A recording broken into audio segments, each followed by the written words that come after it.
या जगतातलं सर्वात मोठं तीर्थ जर कोणी असेल तर ते आमचे आई आणि वडील आहेत। या पृथ्वीच्या तलावर सर्वात मोठं तीर्थ जर कोणतं असेल तर ते आमचे मायबाप आहे।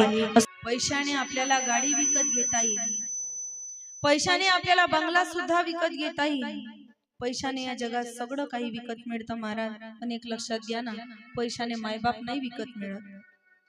एवढा श्रीमंत माणूस अजून या जगात जन्मालाच आलेला नाही ज्याला मायबाप विकत घेता आले। बघा, स्त्री ही सुरुवातीला सरस्वतीच आहे, परंतु ज्या वेळेला एखाद्या वेळेला घरामध्ये स्त्रीला जर क्रोध येत असेल ना, त्या सरस्वतीला सुद्धा कालिका चंडिका बनायला वेळ लागत नाही। तेरी मंदिरों में माई मैंने जोत क्या जलाई, हो गया मेरे घर में उजाला, क्या बताऊं तेरी माया, जब कभी मैं लड़खड़ाया तूने 10 भुजाओं से संभाला, खिल जाती है सूखी डाली, भर जाती है झोली खाली, तेरी मेहर है मेहरा वाली, ममता से तेरे बढ़कर मैया मेरी तो धरोहर कोई नहीं, मेरी माँ के बराबर कोई नहीं, तेरी ममता से जो गहरा हो ऐसा तो सागर कोई नहीं, मेरी माँ के बराबर कोई नहीं, मेरी माँ के बराबर कोई नहीं। सत्य महाराज, आई सारखी माया करणारा आणि आई सारखं प्रेम करणारा या जगतामध्ये दुसरं कोणीच नाही। मी त्या दिवशी सांगितलं ना तुम्हाला, आई वडिलांना माझं तुझ्यावर प्रेम आहे हे सांगण्याची गरज अजून तरी पडलेली नाही। या जगतातलं सर्वात मोठं तीर्थ जर कोणी असेल तर ते आमचे आई आणि वडील आहेत। या पृथ्वीच्या तलावर सर्वात मोठं तीर्थ जर कोणतं असेल तर ते आमचे मायबाप आहे, असं मी म्हणत नाही। माऊली महावैष्णव ज्ञानोबाराय सांगतात, ज्ञानोबाराय फार सुंदर वर्णन करतात। सकळ तीर्थाची धुरी जी का माता पितरे, तया से वेसिकीर शरीरे लोण कीजे। या पृथ्वीच्या तलावरचं सर्वात मोठं तीर्थ जर कोणी असेल तर ते आमचे मायबाप आहे।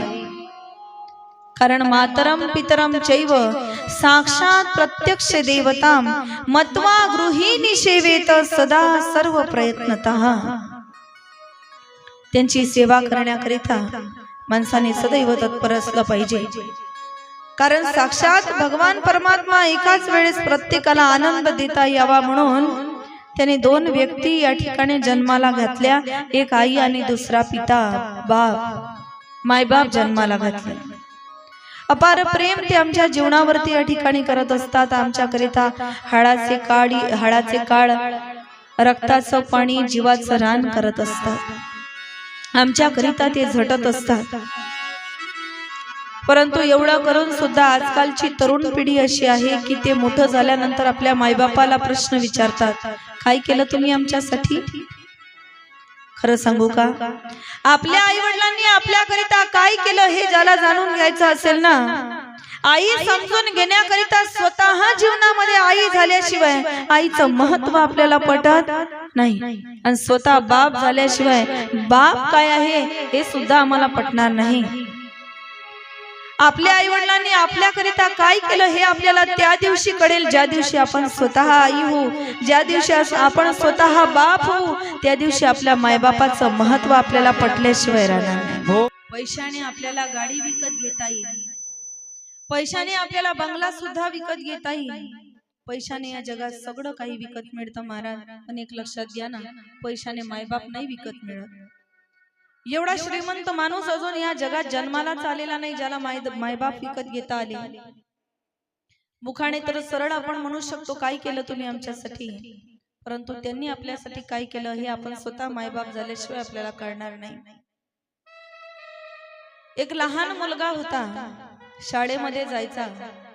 हळूहळू शाळेतील सांस्कृतिक कार्यक्रम जवळ आले आणि आई रोज आपल्या मुलाला शाळेमध्ये डबा नेऊन द्यायची, बॉटल नेऊन द्यायची, त्याच्या खाण्यापिण्याची सोय रोज शाळेमध्ये नेऊन डबा द्यायची त्या ठिकाणी।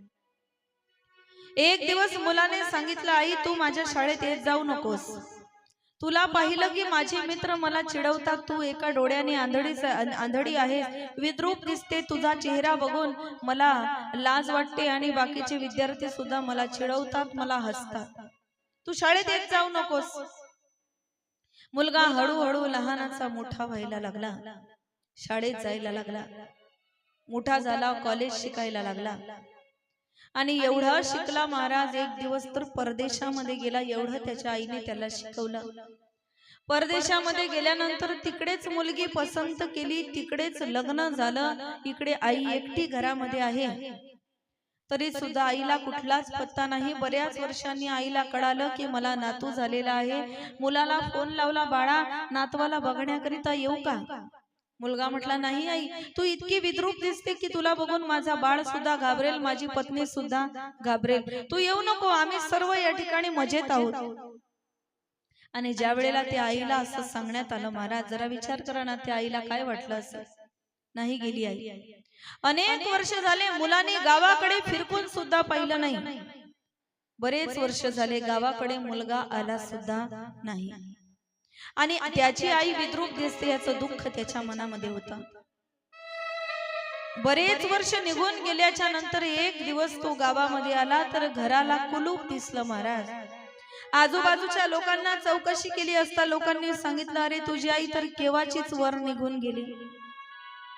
पण एक लक्षात ठेव गड्या, जाताना एक चिठ्ठी तुझ्याकरिता ठेवलेली आहे।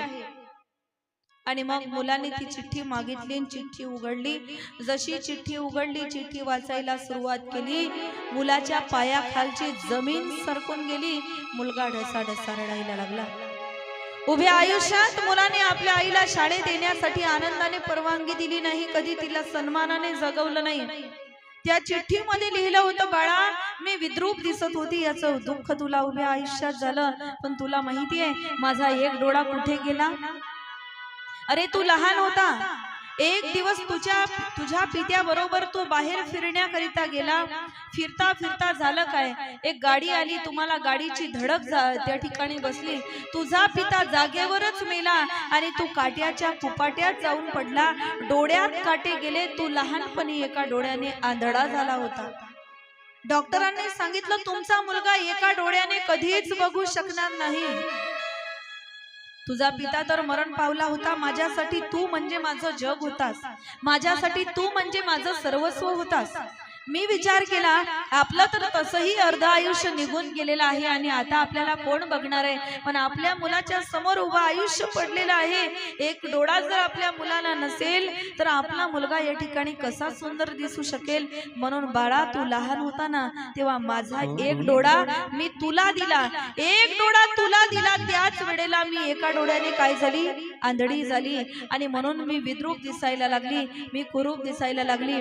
पण बाळा लक्षात ठेव ना, मी जर लहानपणी तुला डोळा दिला नसता तर आज मी नाही, माझ्या जागी तू विद्रूप दिसला असतास।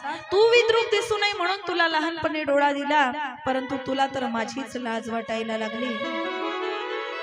हे जेव्हा मुलाने वाचलं ना महाराज, ढसाढसा मुलगा रडायला लागला। पण आता रडून तरी उपयोग काय आहे? मी नेहमी सांगत असते, जोपर्यंत जिवंत आहात ना, जिवंत एकमेकाशी प्रेमाने वागा, एकमेकाला प्रेम द्या, कारण या जगात देण्यासाठी आणि घेण्यासाठी सर्वात जर कोणती स्वस्त वस्तू असेल तर ती प्रेम आहे। देणाऱ्यालाही पैसे लागत नाही आणि घेणाऱ्यालाही पैसे लागत नाही, म्हणून जिवंतपणे या जगाला प्रेम वाटा। अरे मेल्यानंतर तर तेही माणसं एकमेकाच्या मढ्यावर जाऊन रडतात ज्यांनी जीवनभर एकमेकाशी वैर केलं। म्हणून जोपर्यंत जिवंत आहे तोपर्यंत एकमेकाशी प्रेमाने वागला पाहिजे.